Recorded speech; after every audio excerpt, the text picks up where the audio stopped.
Hello, everyone, and welcome to tonight's Get in Tune. I'm Michael Gracia, and I have a wonderful show planned tonight. My guest is Scott Harris King. We're going to be talking about his comic. Um, Actually, we're going to be talking probably about quite a few comics, but we're going to be talking about his upcoming Kickstarter, or not upcoming, current Kickstarter for Cthulhu vs. Uncle Sam, which looks awesome. Before we start, I just wanted to go with the usual stuff.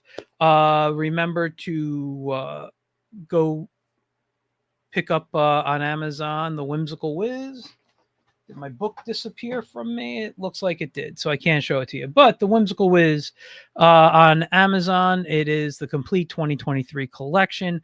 The complete 2024 collection is in process of being worked on, as well as extra strips. Some that I found that I never illustrated that will be in the book, as well as strips about a lot of the characters. That that made the appearance this year. So it's going to be a much bigger book. Also, don't forget to go to Bold Venture Press and order Zorro Exploits and Zorro Swordplay and Romance. I got to illustrate in both of those. Don't forget also kidinacomic.com, where the Wiz appears currently this year. We'll see if he will be continuing next year, but go to kidinacomic.com, and you can read they're now, I believe, doing online stuff, but you can read a bunch of great comics there. Also, we'll get to the other stuff later. Let's bring on our guest, because I'm excited to talk to him. He is a comic creator. He does a lot of really cool stuff, and I want to learn more about his products and his Kickstarter. So let's bring on Scott Harris King. Hello. Hi, how are you? Thanks so much for having me on. I Oh, really appreciate it. anytime, man. I'm happy to bring you on. So first off, thank you for coming on. I appreciate uh, allowing me to talk about the indie comics. That's what this show is really about: promoting indie creators, indie comics, and getting to learn about the indie comic industry from them. I'm an indie creator myself, and I think it's some of the best stuff out there. So before we get into your actual Kickstarter that we're here to talk about, can you tell us a little bit about yourself and what you do? Sure. My name's Scott Harris King. Professionally, I've been doing freelance writing since 2007, so I guess almost 18 years now. Wow, great.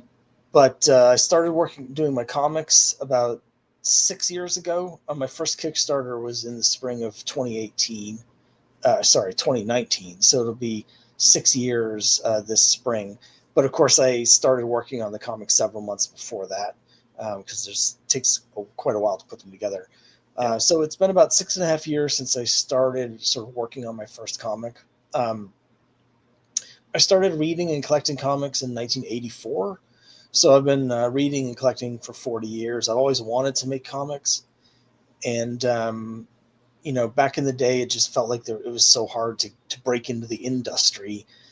But what, I'm so excited about now is a lot of the gatekeeping doesn't exist anymore. Thanks to print on demand, it's so much more affordable to make stuff. And thanks to things like Kickstarter, you can bypass the direct market and go directly to your readers through the internet. So a lot of the things that were real barriers, when I was trying to get into the comics in like the 90s or whatever, a lot of those have gone away and made it a lot more egalitarian. So anybody that wants to make comics can do it, which I think is awesome. Yeah, I agree. I actually started collecting comics in 1989, so just a few years after you. And since you write, who were some of your comic influences? Well, some of my favorite writers, like when I was growing up, I was Walt Simonson's Thor was one of the first books that I read. Okay. His famous run on Thor was right. Issue 350 was one of the like first couple comics I ever bought, so it's right at the heart of the Surtur saga. So I love that. I'm a big fan of Bronze Age books. So a lot of people say that your favorite era of comics is going to be the one when you were growing up.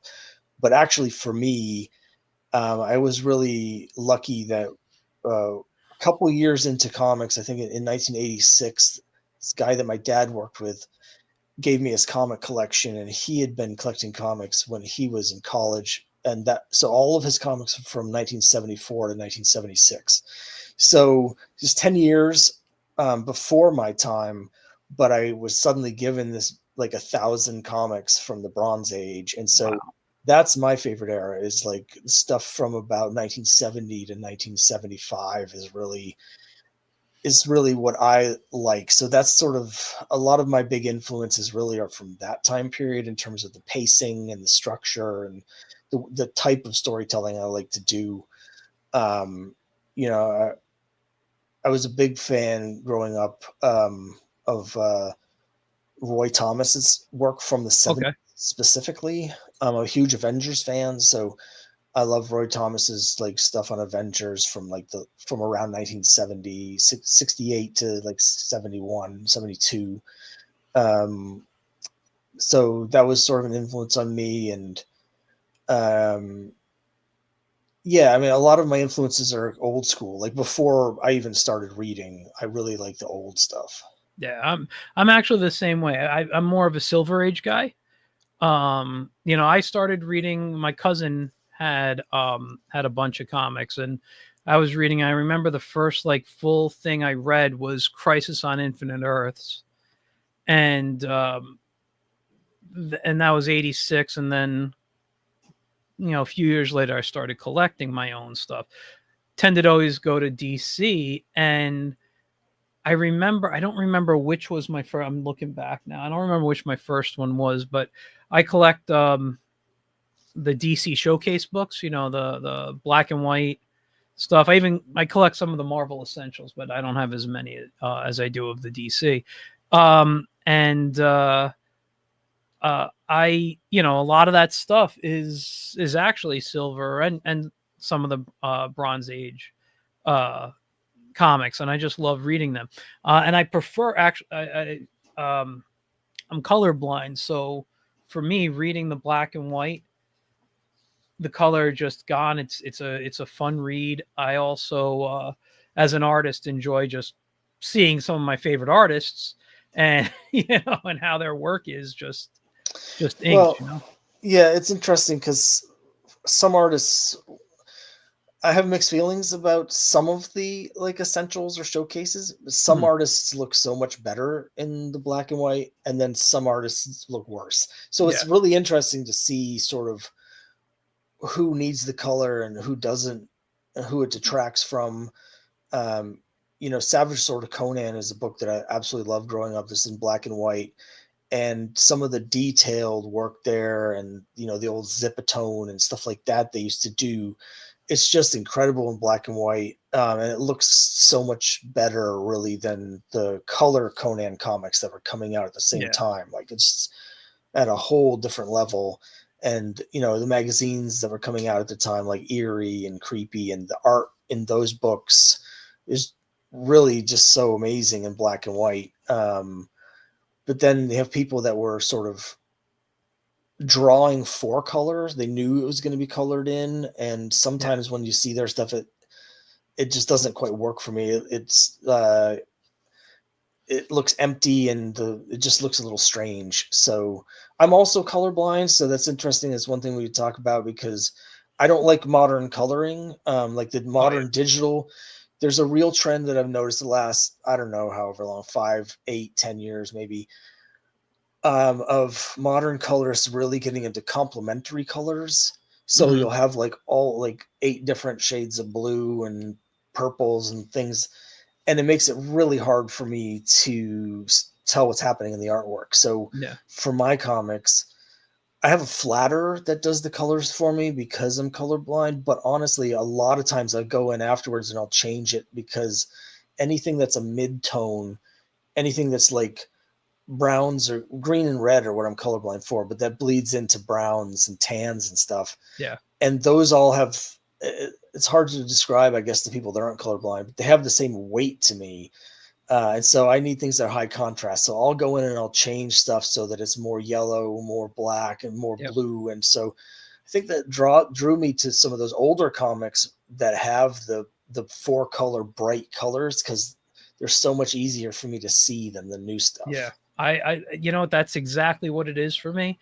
I'm colorblind on, you know, both sides. I don't see grays, but I'm what's known as shade blind. I see colors when they blend. I can't tell it apart from either side. And when you see my colors, they're always bright. They're always usually flats. I do.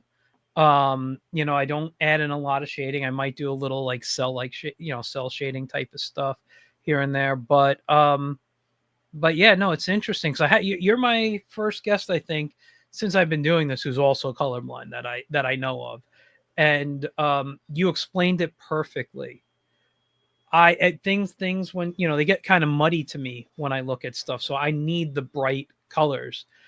When you look at my Wiz character, he's 100% cyan. You know, when I color him, his shoes are 100% yellow. You know, it's just bright there. You know, you see the stuff. You know, I keep the skin tone very simple on him. You know, kind of like a 20% magenta, 20% yellow because I color him digitally, so I have, you know, all that. Yeah, I mean, the skin tones are really difficult for me. Mm. So like when I first started, because the first several things I did, I started in black and white, and then I started coloring them after a while. Yeah, And so I basically went online and I like Googled like skin tone, what's the exact RGB numbers. And a lot of times when I'm doing coloring, working on stuff, particularly from the flats and things, I can't really tell what color they're supposed to be. And so, but then I'll click on it and I'll be like, okay, that's got a 210 red and a 150 green. So I know that it's actually red and not green. And I yeah, have to do it all math. It's like, my wife checks all the colors when I'm done because the skin color in particular, um, once I got it so that I looked up what the skin tone should be, and then I made like a guide for my characters. And now anytime I go in, I'll just, click on that, right click to get the exact shade that was on the previous issue, and then I'll just use it because I can't tell if I do it freehand, my skin tones always end up green. So yeah, yeah. No, I know exactly what I actually back in was it 2000 or 2001? I don't remember the year. I worked for Archie for a couple of months, and I worked. And part of my job was adding flats to the covers.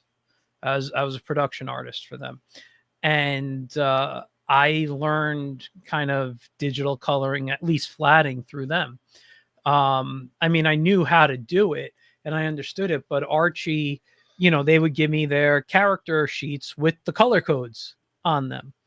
Um, and that's how I learned skin tones. That's how I learned like I don't remember it off the top of my head. I have it written down, but for Chuck's skin tone. So like when I need that brown, I know this is this is the color of Chuck, and then I adjust from there to the brown I want. You know, so that's how I end up doing things. Um, anyway, let's let's get off the colorblind topic here. okay, You know, but I just found it interesting because I haven't had another guest who was that I remember or know of. Let me say hi to Dylan in the audience. Thank you, Dylan, for tuning in tonight. Really appreciate it. Um, so you mentioned you were an Avengers fan and Conan, which again I love both. Um, and I'm sorry, when I turn my head, I'm looking at another screen that has your website and your Kickstarter on it. And as I look, I'm seeing the style of art that you have on there, and you have three different kind of styles. By the way, your company is called Crime Buster Comics. If you go to crimebustercomics.com, you can be on the website that I'm on and see what's happening here. Now, you have three titles at the moment, if I'm not mistaken. You Yeah, have that's right. if I can I scroll here? So you have Quest is one of them. You have the one we're really going to talk about tonight, Cthulhu versus Uncle Sam, and the other one is the Crime Busters. Now, when I look at the styles, the Crime Busters kind of has actually, kind of like a Archie style, a little bit more, more classic. I'd say 50s Archie, maybe a little later. Um, Quest has more of a what's the word I'm looking for? Uh, more of a modern style, and then the other one is well, I know the artist, so he has who has just an amazing style, definitely an indie style. He could do mainstream work too, but what I'm seeing is very indie when I'm looking at it right now, which I love, which I love it. Um, can you tell us about? I'm assuming the Crime Busters came first. That's right. Yeah, so the Crime Busters came first, and there's a couple things about it. The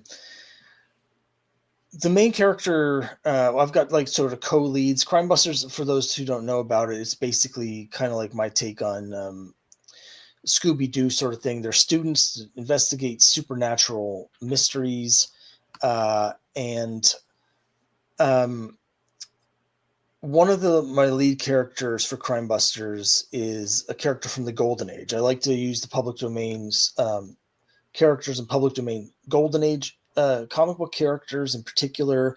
We'll talk a lot about that with Cthulhu versus Uncle Sam.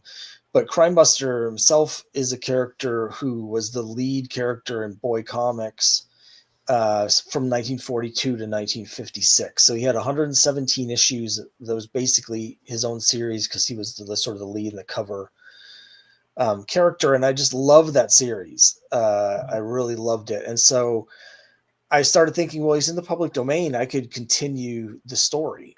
So the series is set in starts in 1956. It picks up. You don't need to know anything that happened in the original series, but it does for those who are super hardcore. It actually picks up the continuity from the original 50 series right where it left off in 1956. And I also am a huge Archie fan, so it just made sense, with a character about students that's set in the 1950s, with sort of a Scooby Doo influence as well. It just made sense to me to draw it in sort of in an Archie style. Yeah. So I drew the first three issues I did in black and white. They've since been colored for the trade. I drew the first four issues of that. I did everything myself on the first four issues. And then starting with issue 5, I started having an art team, just because it takes me so long to draw. And I wanted to do these other titles as well. So that's when I started working with other artists and being more of a writer and sort of the, publisher, producer sort of thing. I mean, the only thing with the original series is it's called Boy Comics, and ran for 14 years, and there were no recurring female characters in the entire series. So I decided to make a female co-lead, which is the character you're showing here, Trixie Trouble, because I'm a huge fan of those sort of teen detective novels. When I was a kid, in addition to comics, I would collect those. So Trixie Belden was one of my favorite series, for those who remember that, but also the Three Investigators series of like teen novels. Those are all both sort of like young adult, sort of middle reader series. Yeah. And so she's sort of like my version of like Nancy Drew, basically. Okay. All right. Yeah, you got some. And is this your art or? That's mine, yeah. So the pictures there, that's stuff that I've done. Here's a little. Now, this is like one of the other characters who's in the first issue, and you can see that like the picture at the top that's in black and white is my version of the character, but the other panel is from his original appearance in issue 119 back in 1956. Awesome. So when I say it picks up the continuity from the original series, most of it's the setting, because the last few issues of that, the character went to college, and so this is set at the college. So I have a lot of the students and faculty that appear in my series are characters like this guy here, who was in one issue of the original series, and I spent a lot of time like going through all the issues where he was at college, and making detailed notes about who the faculty members are, which departments they're in, who the other students are, and all stuff like that. Yeah. I'm liking your designs and how you kind of gave them that Archie-esque feel. Well, I'm a massive Archie fan, and the 50s, say through the mid 60s, is my favorite Okay. era art wise. Harry Lucy is one of my probably two or three favorite artists of all time. He's just absolutely fantastic. I know most people associate Archie's art with Dan DeCarlo, who became the house style later in the later 60s. Yeah. But before that, it was the sort of unofficial house style was more Harry Lucy, based on Harry Lucy's art. Mm-hmm. And that, I mean, Dan DeCarlo is great and everything, but for me personally, that Harry Lucy art just blows Dan DeCarlo and the rest of them just out of the water. He's just the best. Okay. I mean, listen, that's a very interesting. I've never heard anyone say that's a very interesting take on Archie. Dan is revered as the Archie artist, and Yeah, I mean, I love his art, but he was on the books for a long time, and by the time you get into his art in the 80s and 90s, it's become a lot more simplified. With Dan DeCarlo, I actually prefer his art again from the 50s, before he was at Archie, when he was working at Atlas. yeah. Okay. But that's, I don't know. I guess I'm just a 50s guy when it No, comes to the listen, art it it, style. it, it makes sense. I'm a DeCarlo fan, but I also knew him. When I worked at Archie, Right. we weren't best friends, but I got friendly with the guy. Yeah. Well, I'm certainly not trying to disrespect Yeah. DeCarlo. No. I'm not saying Yeah, you are. I'm just saying I I just kind love of, Lucy's art so much. It's yeah, like, yeah, yeah. No, I get it. I know the exact art you're talking about. It's nice stuff. It's just, I don't know. I think DeCarlo influenced me when even before I met DeCarlo. Um, I would look at his work, his older stuff, like his pinup artwork and things that he did like that. When he was doing the strips and well, I should say, like, despite everything I just said, if you look at my art here, it's much more DeCarlo than it is Harry Lucy. mm, Um, so, um, you can take that for what it's worth. But like, anyway, yeah. So that's the Crime Busters. We're yeah. just about. I'm basically done with issue 7. I had some delays. I had to switch artists partway through, and I'm hoping to get back to drawing it myself at some point. But yeah, we've got 6 issues out. I collected the first 5 in a trade, and now issue 7 is just a matter. Need to get a couple variant covers finished, and then hopefully I'll have the Kickstarter launch sometime before July, I would say, for issue 7. All right, that's that's pretty cool. I'm just trying to get back to where I was. Oh, there we are. So okay, so we checked out Crime Busters. Let's talk Quest now. This intrigues me because I love like fantasy. I love like Dungeons and Dragons type of stuff. I love you know medieval armor, sword fights, all that stuff. So Well, I yeah, me too. Dungeons and Dragons is one of the main influences of the series. So when I was growing up, when I got into comics, superheroes was the last genre that I got into. Okay. I got into comics because I was reading fantasy and sci-fi. So the comics and war, basically all the genre stuff, a lot of licensed properties. I was reading Conan and Red Sonja. But Mhm. like one of the first comics I ever got was Warlord, and I absolutely loved Warlord. Huge fan of So Warlord, good. and I was also really into D&D at the time. I started playing Dungeons and Dragons when I was like 7 years old because a neighbor kid had it. So like 1980, 1981, I started getting into D&D, and so that's basically his quest is kind of my love letter to that. It's it's an ongoing series about a group of characters, but I've intentionally done it very D&D style. Like the characters all have defined classes, they have abilities and stuff, and my plan is as the series goes along, you're going to see them leveling up. So like in the first issue, they're basically first level, and they run into this monster that's way too powerful for them and wrecks them all. But as we go along, they'll be fighting harder and harder things. You're going to see their outfits change as they get new equipment and sort of level up and stuff like that. To the point where every issue I do a D&D variant where I do a variant cover that's an homage to a different D&D module cover from the 80s, and Okay. it's designed to look like a module.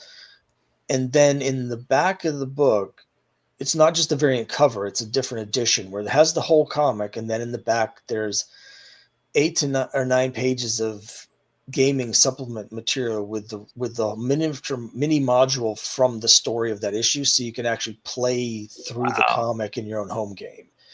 Um, my dungeon master has been running our game since we met in college back in the early 90s, and he basically tell him what the story is for the comic, we go over everything, and he makes the modules up, and we do like class rules for how these classes work in my world because it's a little bit specific, and Yeah. we do monster manual entries for whatever they're fighting in this issue, and the whole thing. So that's actually the most popular edition. Like I sometimes on my Kickstarters, even though it's twice as much as the regular version, Yeah. I'll sell as many or more copies of the D&D module version as the regular one. I'm gonna have to tell my DM about this. I just actually kind of left the game for a while because I've been focusing on my art, and unfortunately, the game I played twice a month. It was just I'd rather be drawing right now, and getting work done. Um, but I truly love like playing the game, so I'll have to let them know that especially when you do your next Kickstarter about it. This Yeah, I mean, sounds fantastic. And I'm sorry to interrupt, but no, before no. I just want to know, since you're building module, what version of D&D are you building them for? Is it the current 5e or whatever they're up to now, or No, it's we use OSE, Old School Essentials, which is a D&D version 1 emulator, but it's like open source, so we can use it without getting involved with like copyright stuff. But it's yeah, yeah. it's designed to be compatible with first edition. Oh, that's Um, cool. yeah, so it's real old school.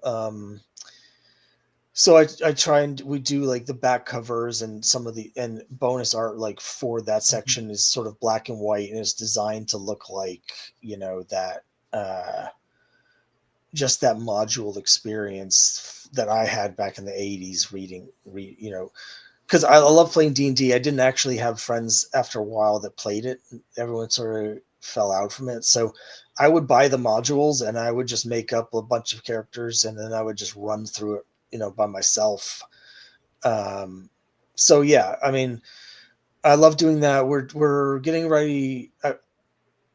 That D&D module version of issue 4 is in the mail to me from the printer right now. So as soon as I get it, probably Friday, I'm going to mail that out, and then the Kickstarter fulfillment for issue 4 will be done, and issue 5 is mostly finished. So again, I'll be launching issue 5 on Kickstarter no later than July, I think. Okay. Um, Uh, just with the idea of putting the module, how long does it take you to do a quest? Like from you got the concept, you've written the story, you hire the artist, and now your DM is developing it. So how long from concept to completion in something like that? We've been doing 2 issues a year. Okay. So one thing struggle I've been having with the series is actually the consistency of the artwork, which is fairly consistent, despite the fact that I've had even through the first 4 issues, I have 3 different artists, and that's one of the things that happens a lot with the indie. If you're not drawing your own books, is that you'll hire someone, they'll do 1 issue, and then you'll come, and you do the Kickstarter, you do the fulfillment, and you're like, okay, that worked. I was able to pay for it. Are you ready for issue 2? And they're like, oh, I'm not available because they're being hired for whoever has them. And so the guy that did issue 1 is fantastic. He wasn't available for issue 2. Hired someone to do issue 2 and 3. Looks great, and his art is a very similar style to the first artist. So I'm not sure a lot of people even noticed that it had changed. Yeah. It wasn't available for issue 4. So issue 4, I had a third artist, and her art's really cool. It is a little bit different, but it was more sort of Saturday morning cartoon version of, if you remember the old Yeah. Dungeons and Dragons cartoon, it was a little bit more cartoony. And then for issue 5, the guy that did issue 1 was available, and I got him back for that. So it's been a little bit of a challenge, but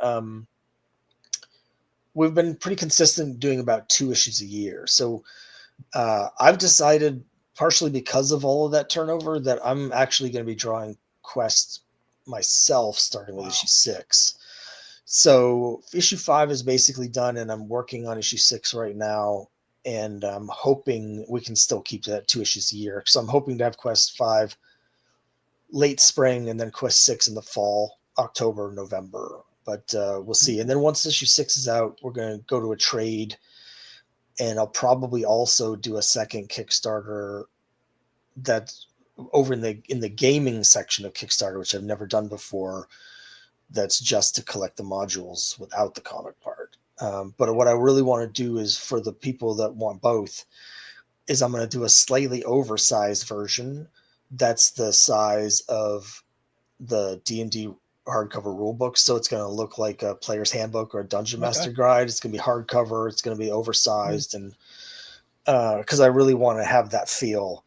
I've been exploring trying to get some custom boxes, so I can get a box that looks like the classic D&D red box. That Yeah. I want to get those boxes made, and then offer up a set where you can get the box and it'll have all the module comic versions inside of it, so you can, you know, most of the stuff I do is because the stuff that I want for my own collection. So Yeah. um, and that's worked out for me. Is if you're doing stuff that you love and you want, other people are going to respond to it, because you're going to find people that, if you're just trying to make stuff because you think other people will want it, and you're trying to do play to the market, it's not going to come across as authentic. But if you're doing stuff you Exactly. really love, like Quest, people respond to it because they can tell, you have the passion for it. Yeah. Yeah. Yeah. No. No. It's great. I love that. I love all that stuff. Actually, the D&D cartoon was my first introduction to the world before, I was that came out what year? 82, I think. Um and it was the first time when I first saw that. I remember going to a bookstore and seeing D&D stuff and remembering the symbol from the kind of the font and all the stuff just from the logo on the products. And I didn't have anyone to play. I didn't really start playing until college, but I used to buy the books and read the manuals and stuff. I loved it. I was, that's kind of was one of my introductions into the fantasy world. Uh, but yeah, such great. So I actually, not that you can really see, but the shelf behind me, I have all the figures in the collection. Oh, nice. Some have fallen over, and for Christmas I haven't even opened them yet because I got to get stands for them. Um, my wife. Do I have it here next to me? I don't think I do. My wife gave. Oh, it's on the bookshelf there. The last one I need, Avenger and Dungeon Master. So I have them, and I'm gonna set up a whole scene on that back shelf of them, and the space that I have under the clock. I recently purchased the D&D stamps. You know, they Oh have, yeah, yeah. yeah, so I'm going to frame them and put them up right there near the clock, and so it'll all be a whole, like, my tribute to D&D up That's there. real cool. Yeah. It's a little dangerous, but when I go to comic stores, I've started asking if they have the vintage D&D modules and stuff from the '80s, and I've started to get a bit of a collection of like old modules and Dragon magazines from the early '80s and stuff like that. I have a friend, when he found out I played D&D, you'll get a kick out of this. Let me just remove this so make or make it so I can monitor. There it is. Remove that. Let's get back to here for a second. He just mailed these to me. It's the old video game. Oh, nice. Yeah, so I have this is the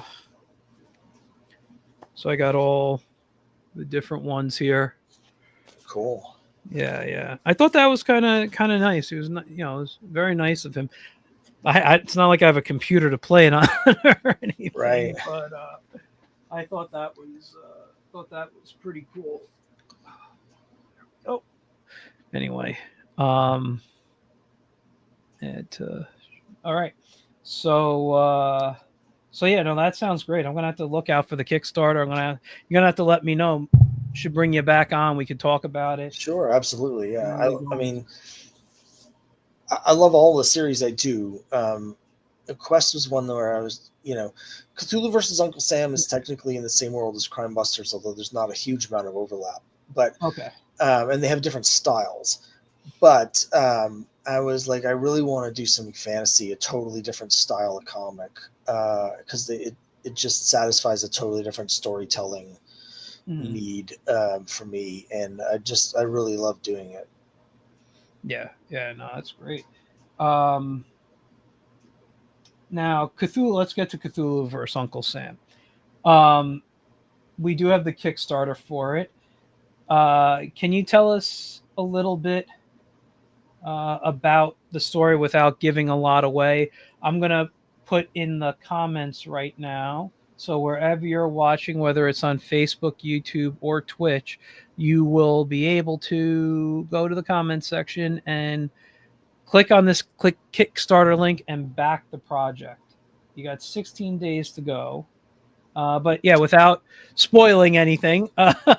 Sure, yeah. So, Cthulhu versus Uncle Sam, for people who are fans of the Lovecraft mythos, you can mostly tell what the concept is just from the title.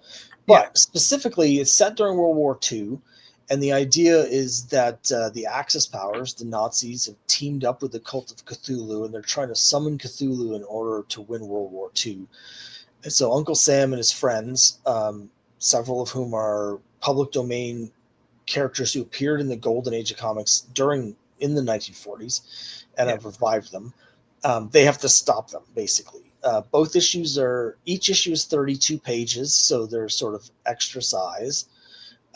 They're full color, with art by Jay Piscopo, who is known for doing public domain golden age superhero art. Yes. And the first issue is pretty much exactly what it says on the tin. It's they discover that the cultists, they find a portal that's to another dimension, and the cultists are trying to summon Cthulhu. They need a sacrifice.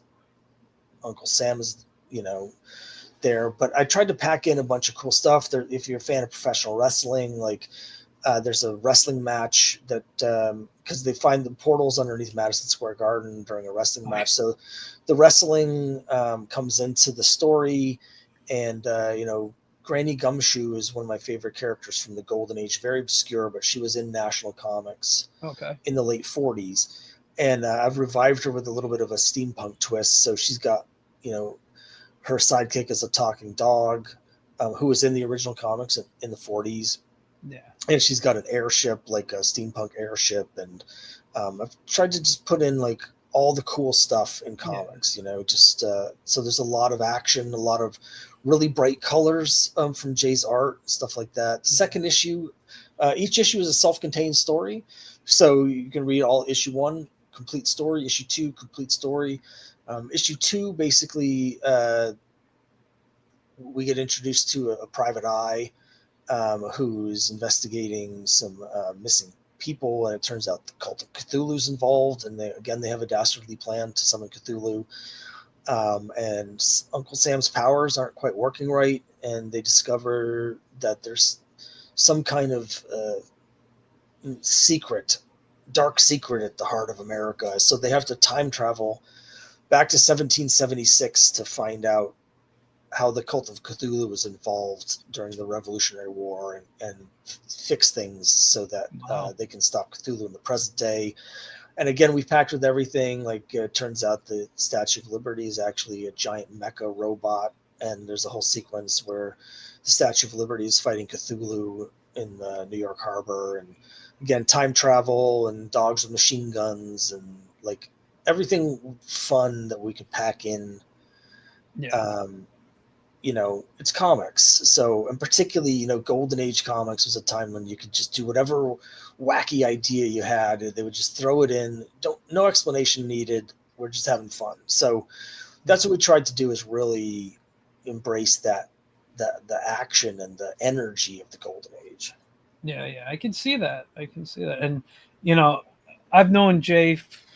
I don't know how many years now.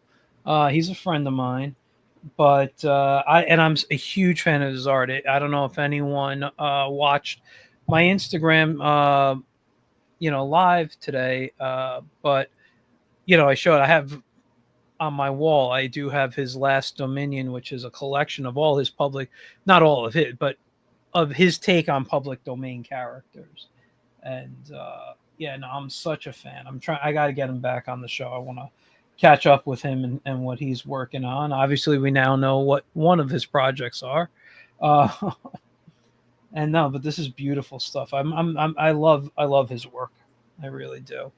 Um, and he really knows public domain stuff. So he perfect person, perfect person to put on this project.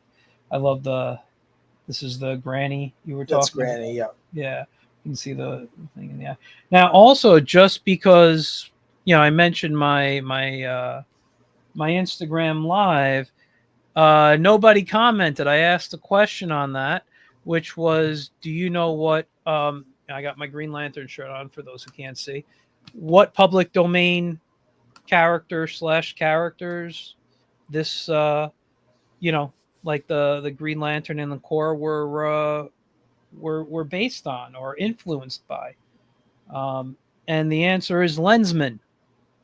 So if you guys are unfamiliar with Lensman, I don't remember when it went in the public domain, but it's a great story. Um, Back in the 90s, they had an anime movie, and that was not my first introduction to anime, but one of the first anime movies I sat through and watched and fell in love with it. And I'm currently bidding on some of the comics right now on eBay uh, to have them, because I was just such a fan. Um, but again, I don't know if it was with the Alan Scott. I didn't bother looking that up. I had work to do. I think it was just with the Hal Jordan version. Um, anyway, back to your stuff. That was a little side tangent there. Um, yeah, no, this work to me looks great. I love the look of the comic. Um, I love this guy right here. Yeah, that's the leader of the. He's associated with the cult of Cthulhu. His name is Count Orloff, and he's the head of the Knights in Yellow. So we had a little bit of twist for those who are familiar with Hastur and the King in Yellow. I basically was extrapolated that if there's a king in yellow, there must be a whole court in yellow. So Mm-hmm. he's the leader of the Knights in Yellow, who are people that are trying to bring Cthulhu back or do different things, change Earth so they is ready for the coming of King Hastur, the King in Yellow, and stuff like Yeah, that. yeah. But He's in both issues. That's a little bit of a spoiler, but not really, because he's in the preview pages here in both issues on the Kickstarter. You can see that, but he's sort of the leader of the cult in these comics that's working to bring Cthulhu into power. I love this panel right here. Just with that, that is great. And this is issue 2, and there's the detective you were talking about. Yeah, and so his name is Ike Reeves, and so he's a new character that I created, but he's got some roots in public domain, in that he's the grandson of Bass Reeves, who's the legendary uh, Black Texas Ranger, who supposedly the Lone Ranger was based on. Oh, And so that's why we call him in here, we call him the Lone Gun, is that Bass Reeves, his grandfather, passed down his Colt 45 that he used in the Old West. But it's sort of a nod to the Lone Ranger. But since this is set in the 40s, instead of being a Texas Ranger, he's a private detective. okay. Nice.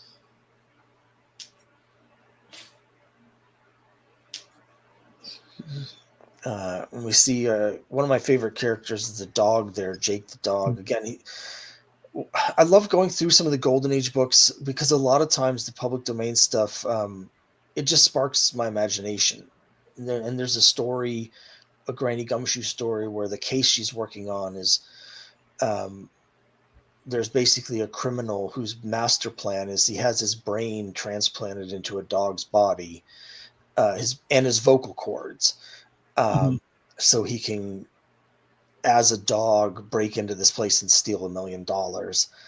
And then at the end of the issue, at the end of the story in that issue, the cops, she figures out the case, and the cops go to arrest him, and she's like, well, you can't arrest him, he's a dog, there aren't any laws about dogs doing things. And so that's where it ends. But it really, like, the relationship they had there, because she was sort of like, yeah, he's a master criminal, but she thought it was really funny, as well, that he got away with it because he's a dog. And so Yeah. I decided to basically turn that relationship into like a longer thing. So he's sort of like her sidekick in here. We have this dog who is also like, a hardened mastermind criminal. And there's a sequence later in the issue where he mans a giant machine gun and is like blasting demons out of the sky with a machine gun. I just really enjoy that sort of, like, for me, that's the fun of comics, is like just the most ridiculous stuff, but you can play it straight, and it Yeah. works. Yeah. Yeah. Absolutely. This is,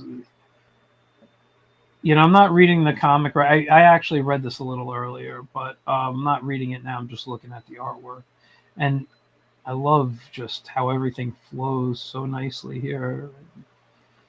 Yeah, Oh, so I mean, Jay and I, when we worked on this, we had a bit of a different process than I think most indie teams, but also a different process than I've worked with anyone else I've worked with. And basically, what we decided right at the beginning was to do it Marvel style. So what I did was I gave him a detailed plot breakdown. I broke it down into pages, facing pages. So like pages 2 and 3. So when you have a comic open, what you'll see the 2 page basically spreads. And I broke it down like, on these 2 pages, here's the action that happens. And if there were specific details I needed, I would put them in. Like, I need to have a panel where this is happening because someone's going to say something here, whatever. But I was basically just a detailed plot breakdown, page by page. yeah. Uh, but I didn't do it like a panel by panel breakdown. I didn't do any. There's no script. It was just that.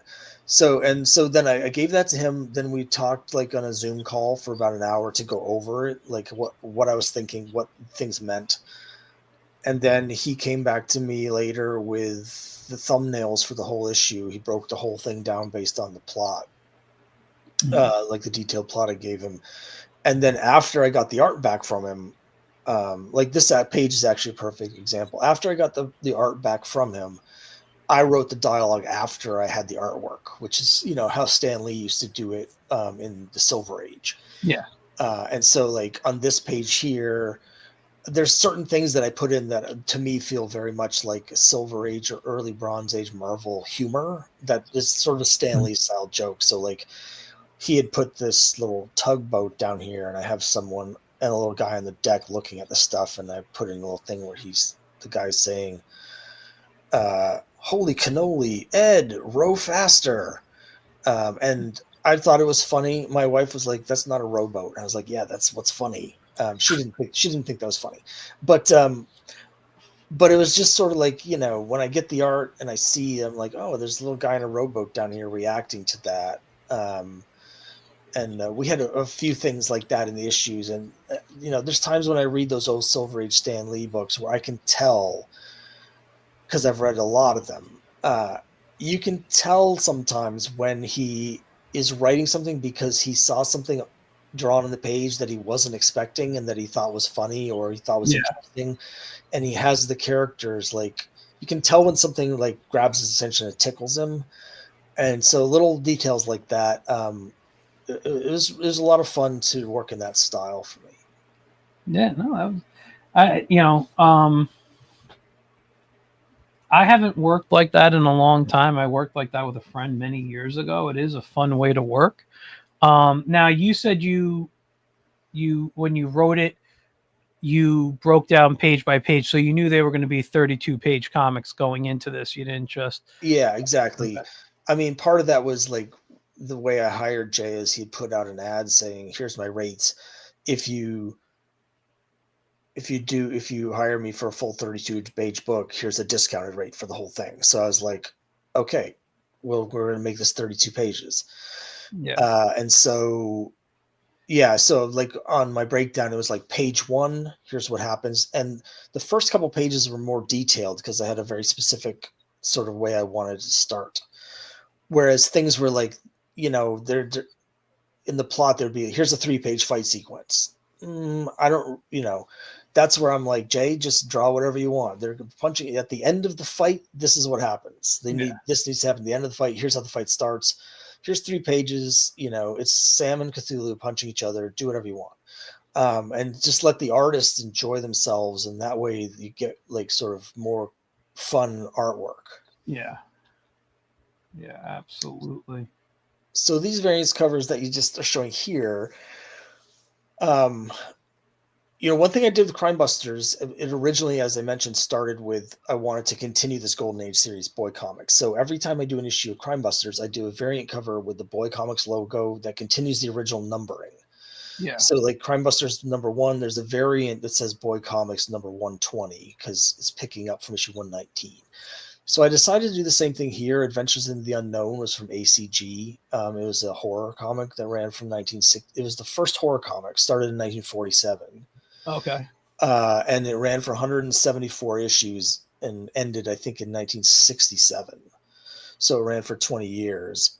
So I decided to do a limited edition variant where we bring that logo and the numbering back as a tribute to like the original horror comics. And the guy that drew these covers is Ryan Mendoza, who draws Miskatonic High, which is a series on Kickstarter that's about a group of high school students at the high school next to Miskatonic University, which is from Lovecraft mythos. oh, So it's basically, what if sort of the Breakfast Club was crossed with Cthulhu and horror and wow. Eldritch horror stuff. And they're incredible on Kickstarter. They started just before me. So they've been doing it for 6 years, Hmm. and they have issued 25 live right now. And all Wow 25 issues have been through Kickstarter. They've also put out, they've had a couple crossover specials with other titles, and they did an annual that was done like a hardcover yearbook for the school. And so they have just been like clockwork. Like they get stuff out more regularly than some books in the direct market that are from the big publishers. So, yeah yeah but anyway, since he's an artist who's known for doing Cthulhu stuff with Miskatonic High, I thought it was a perfect fit to do these covers here. yeah I'm gonna have to check out their Kickstarters too, but they're beautiful. Oops, sorry. I went the wrong way. I said they're beautiful covers. I really love the way he shaded Cthulhu here. And Yeah, and he did all that himself. I mean, sometimes when I get a variant artist, they just do the line art, and then I have to get a colorist to finish it, or sometimes I color it myself. But in yeah, this case, Ryan did everything himself, and it was the same with Jay's art, I should say, which you could probably tell, but you know Jay. yeah, if you know his style, yeah, this Yeah, is so he did everything on here except for the lettering. And he had offered to do the lettering as well as part of our deal, but I wanted to do the lettering myself because I was writing. Since we're doing a Marvel style, I didn't have a script, yeah, and I like doing the lettering myself, even though I'm not a great letterer. I think I'm okay. I would say for the indie comic space on Kickstarter, I'm a little above average, but um, listen, they look good to me. You know, uh, so I'm not going to knock anything you have here. This looks great. but I like doing the lettering because it lets me do rewriting, and especially when I'm working with other artists, sometimes they'll deliver stuff where I've written a whole thing in the script, not in this case, but with other books. I've written like a whole thing in the script, and I get the page back, and there's no space for that in the panel, and I have to like drastically like rewrite it to make it fit the space.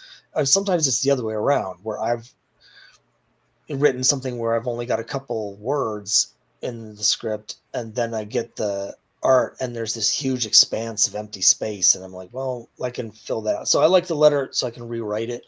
Yeah, And then, as you can see, I also have these other variant covers I've done, which is the propaganda poster variants, which are homages to World War II. Well, the mhm, Cthulhu, the Uncle Sam Wants You poster was from yeah, World War One, but they're war propaganda posters. yeah. And I drew that myself, although obviously I love homages. Mostly I do comic covers, but I just love it. I love back issues, so I really enjoy doing homage covers. So a lot of the covers I do are homages, but in this case, obviously the propaganda posters. So most of the credit goes to the original artist. In this case, it's James Montgomery Flagg, but Hmm. I drew that. I did that one. It's nice. I like it. These are great here. Oh, the rewards. Let's see where we can go. So, Crime Buster Comics over 400. Wow. Yeah, that's so for people that haven't gotten my previous stuff, you can get the set of everything I've done. The physical's 99, and so that's like it's all the comics that I've done. It's just that the Crime Busters, I'm sold out of some of the individual issues of Crime Busters, but this has the trade volume 1 trade paperback. So you get the first 5 issues of Crime Busters in the trade, and then the floppies for all the other things I've done. Nice. But for Um, people that want a digital, you can get it digitally as well for half price. uh, quick question for you. We didn't talk about Geek Love, and tell me a little bit about that before we continue going down. Yeah, well, I'm a huge fan of romance comics. Whenever I go into Okay. comic stores, they're like, "Can we help you find anything?" And I'm like, "Well, do you have any Archies before 1960 or Silver Age romance comics?" And they're like, "No." And so I've stopped having that conversation. But that's mainly what I collect these days. If 40 years ago as a kid, if you had told me that, never would have believed it. But Yeah. I love romance comics, and I wanted to do one for myself. So Geek Love is a comic in the style of the classic like Silver Age romance books. There's 4 short stories in it. The longest one's 11 pages, and the shortest one is 2 pages. The twist is that they all have sort of a geeky slant. Okay. So I've got a story about a wizard who falls in love with a regular person. There's a story about cosplayers who fall in love at a comic convention. There's a story that you might appreciate. It's only the 2 pager, but it's a romance story that's a parody of the Jack Chick Dark Dungeons tract, the Okay. anti Dungeons and Dragons religious tract they gave out. So Yeah. Yeah. um, I basically took that and I went panel by panel and just parodied that. Except it's the D&D players falling in love over the gaming table, and then there's one about people that fall in love riding a funicular. which is I'm just which is really more for my wife and I.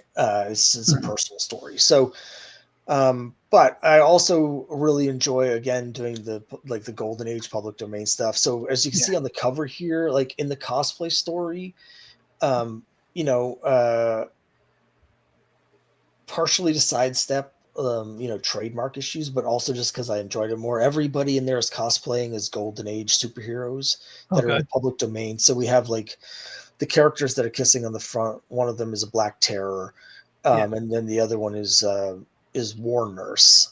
And then the person on the stage is the Black Cat.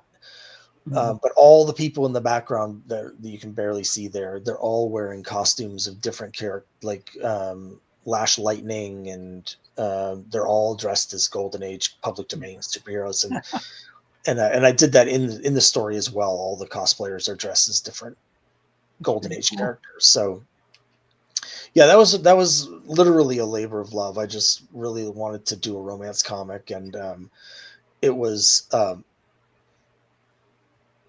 massive financial disaster because nobody cares about romance comics. I guess I was hoping that some of the people that read like I know it's big with manga fans, but I Mhm. couldn't get any eyes on it. So Yeah. that was one where it was worth it to me to lose the money because I just wanted to do it so bad. But there's unless a miracle occurs, you're not going to see a second issue of that one just because nobody wanted it except me and my wife.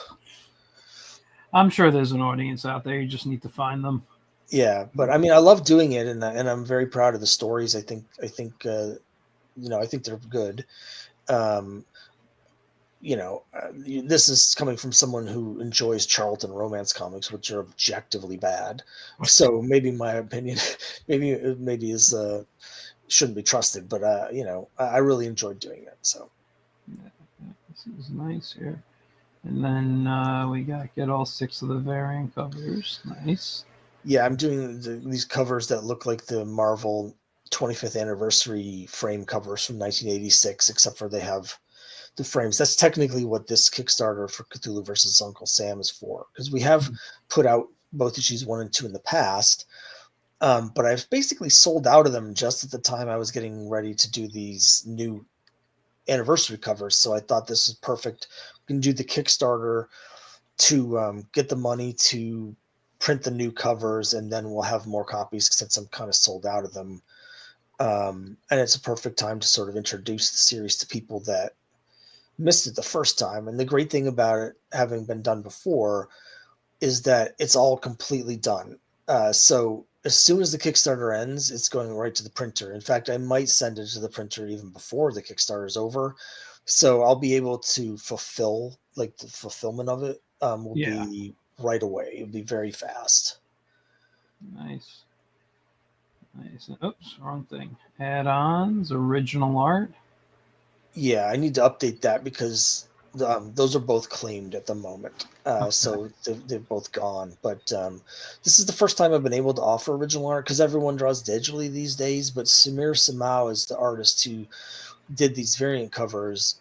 He lives in Brazil and he still draws traditionally, so it's ink on Yeah. paper. And so he mailed me the originals up from Brazil, and they're really, really good and really cool in person to have them. Yeah, I could imagine they look great. They look fantastic, and there are still people. I know a lot of people who still work traditionally. Um, I'm actually going back to traditional because I'm tired of staring at monitors all day. Yeah. So these look great here. And then you can the Fantastic Fear. That's a issue Yeah, 2 variant. That's another. As I mentioned, I love doing the homages, so I drew that. Obviously, it's a Fantastic Four 1 variant. yeah, It just seemed perfect fit with just to swap out that monster from FF1 with Cthulhu coming up to the ground instead.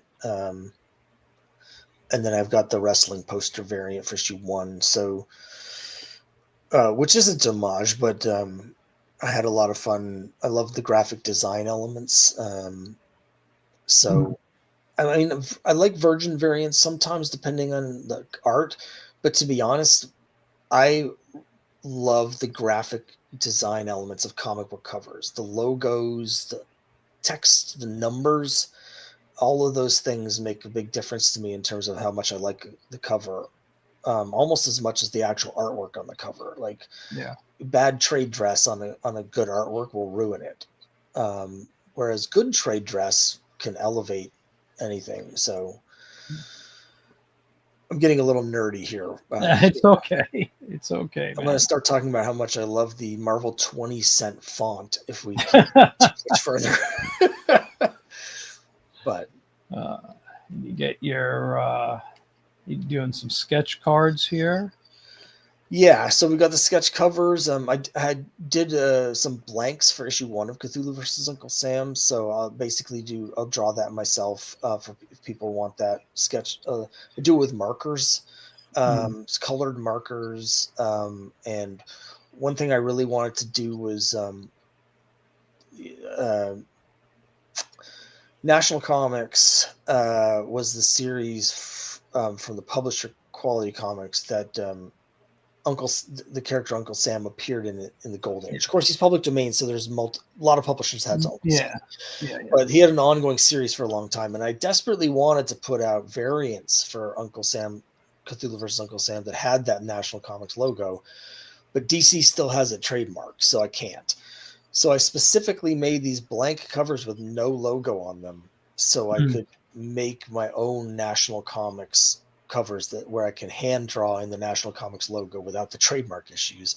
Oh, and I just made them available to other people. So if other people want me to draw some for them as well, that's what that's for. And the same with the trading cards. And yeah. Yeah.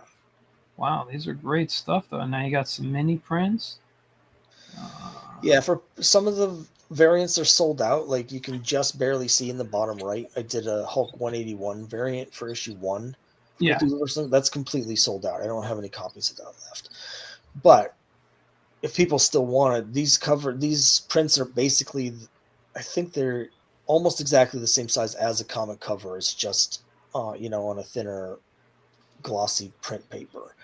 So if people just want the image of all those variants, yeah, we just made that available so people can do that. All right. Cool. Let's meet your creators. So, well, we talked about you and Jay enough. Yeah, it's just the two of us. Nobody else worked on this, except Yeah. that's Ryan Mendoza did those other covers. I Yeah. probably should have added him as well, but I highlighted him a little bit when we showed those variants. Other than that, everything was me and Jay. Yeah, no, that's and I went down the side of this, not on the show, but the other, on my own, and I think you got some really great, prices for backing. I think this is fantastic. Yeah, you guys, I mean, really go out and check this out. I do love this digital tier right here of everything. It just sounds like so much fun, and wow, that's great. Yeah, I've been reading a lot of digital books lately. I have to admit, I struggle with digital. I back a lot of stuff on Kickstarter, and so sometimes I back stuff digitally when I want to support someone, and I don't have the money or whatever. But I've discovered that I almost never read anything digitally. Even so, I've got a folder with like 30 or 40 comics that I back digitally, and I haven't read most of them. If I get them physically, I always read them, but I'm just too old, I think. I kind of had that same. It took me a while to get used to it, and it's for the same reason. I back people on Kickstarter, and I try to help everybody out as much as I can. And when I see a digital tier for like $5 or $10, I'm like, I could do that. And then I want to read the stuff. Sometimes it piles up, but I want to make sure and I read it. I throw them on my iPad or something, and it's I tend to read them like when I'm traveling. They'll instead this way I can't have a whole collection. I mean, these days right now I'm reading more manga than I'm reading actual like comic books, if you will.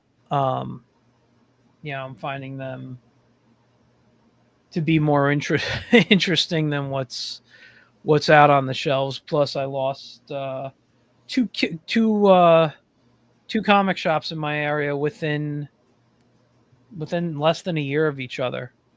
And I'm not far from New York City, but I don't want to travel into the city to go just get comics, have to figure out parking or taking the train or whatever. It's just it'll cost more to go into the city than to spend the money on comics. Yeah, You if you know, don't mind me asking, which where are you at close to the uh, city? I don't give It's on the fine. air. No, but I will say I'm about a 15-minute drive to New York City. Yeah, well, doesn't I was just gonna say, if you're not familiar with it, in New Haven, Connecticut, which I think is about an hour train ride outside Yeah. of New York, March 15th, Independent Comics Creator Con um, Yes.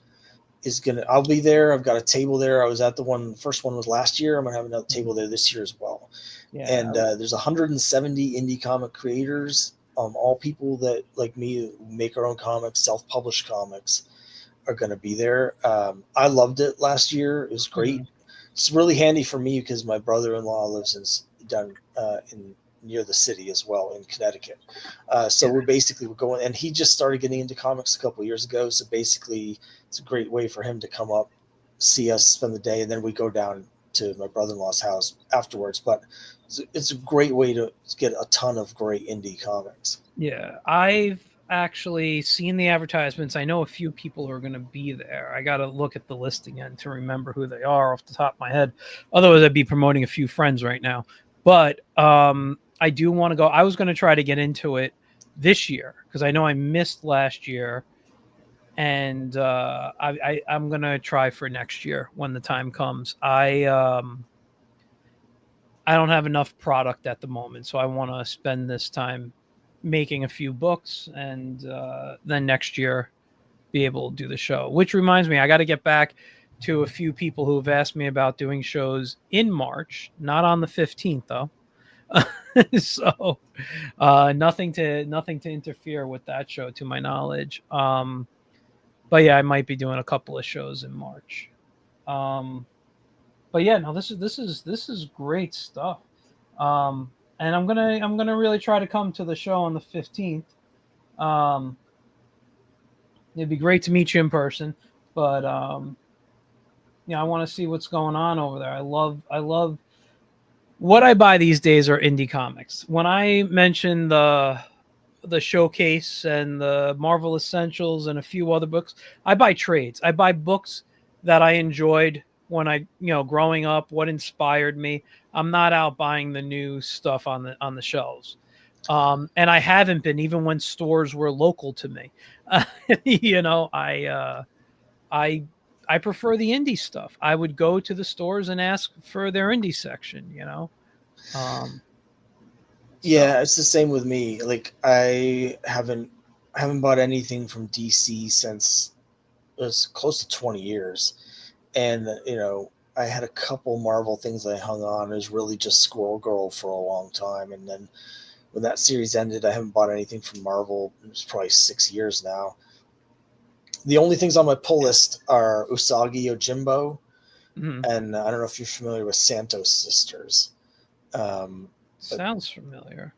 it's done in a Dan DeCarlo Archie style, but it's about two superheroes, and it's sort of a parody. Okay. But it's an indie book from out in Oregon, who just somehow got national distribution. I'm not sure how. It's not always easy to find, but anyway, those are the only books that I have on my pull list in my LCS, and most of the stuff I get is off of Kickstarter.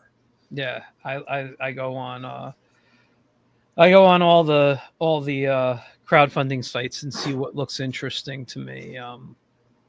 I tend to back more on Kickstarter than anywhere else right now, but yeah, when my on my pull list before the stores closed down, I was reading the new Gotchaman, the Space Ghost. What I forgot what company all that is. Is that all?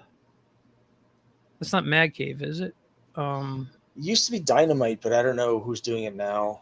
yeah, I don't know. I was reading that. I was reading the Flash Gordon comic. Those were the three books, and then the stores closed. So Had nothing. I was going to start on the Transformers, but one of the stores closed just as the new version of Transformers came out. So I'll have to pick up a trade. Yeah, it's a tough time for the comic stores out there. Yeah, yeah, and might get worse for them. Yeah. So hopefully that changes. But yeah, I think I'm out of questions for you. I mean, it's been a lot of fun chatting. I Yeah, I'm just looking at your thing again here. If there's anything else I wanted to ask you, but yeah, I think this is an exciting project here. It looks super fun. It sounds like a fun story. All your comics sound great though, and I mean the Crime Busters itself sounds good, but Quest is the one that sparked my interest. It's you know um, Well, it's a lot. It's a lot of fun to make. Like I said, we'll have yeah, issue 5 live on Kickstarter sometime soon. I haven't put up the pre-launch page for it yet because I don't like to do that until I've fulfilled the previous issue.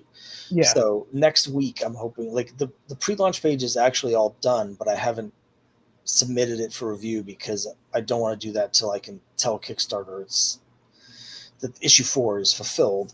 But that'll be up soon. mm, So that'll be coming out soon. And of course, if anyone comes to the Indie Comics Creator Con, I'll have all 4 issues there because that are printed so far, including the RPG editions and all the variants and stuff like that. So nice. because I do a bunch of variants for that. That's the only one that has the module in it, but I also do a Bronze Age variant for every issue. So it looks like like the old Conan logo and stuff like that. And That's then cool. you may or may not remember the TSR had their called Endless Quest, which is like their version of the Choose Your Own Adventure books, the D&D themed one. I'd have to probably see like the Well, cover. I do a variant every issue that looks like a book, the TSR book covers for that, and those are really Yeah. popular. So I'll have all that stuff available as well. All right. Well, listen, I'm going to try to get to that show as long as one of the shows that I've said I would do, uh, you know, isn't on that day. But I don't think they are. Um, yeah, no, I'm looking forward to going to that show. It sounded like fun. There was a few artists there. I don't remember the names on the list. I do know there were a few artists I'm friends with that are going to be there, but then a few artists that I follow, and I'm like, oh, it'd be cool to meet them or pick up their work or whatever. So I do want to go in New Haven. I forget how far that is for me, but it is a bit of a trip. Um, so, but yeah, and what day of the week is that? A Saturday or The Sunday? Saturday, yeah, Saturday, even better. I don't like going to shows on Sundays. Uh, yeah, me either. yeah, Saturday's best for me. yeah, yeah. Wow. All right, man. Well, listen, I think we're gonna wrap up. Um, First, I want to thank you for coming on. Thanks for having me. I Um, really yeah, appreciate it. yeah, no, it's been a lot of fun, and I'd love to have you back, especially when you're doing Quest, and we could talk a little more D&D and uh, talk more about that stuff. And I'd love to see more artwork from that. I'm excited, you know, for that one. But Cthulhu versus Uncle Sam, I'm a fan of Jay's, so if I can, get a copy, I'm happy to have a copy in my hand to read. So yeah, you guys listen for those. I'm sorry, I don't know why I'm still scrolling on the Kickstarter. You guys, for those watching, I put the link to the Kickstarter in the comments, so it should be in the comments for you, no matter where you're watching from. You can also go to crimebustercomics.com and see more information about all of Scott's work. It looks fantastic.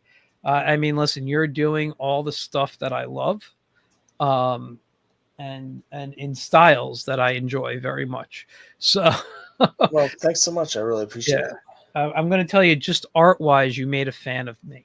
Oh, well, thanks so much. I Now really I got to appreciate it.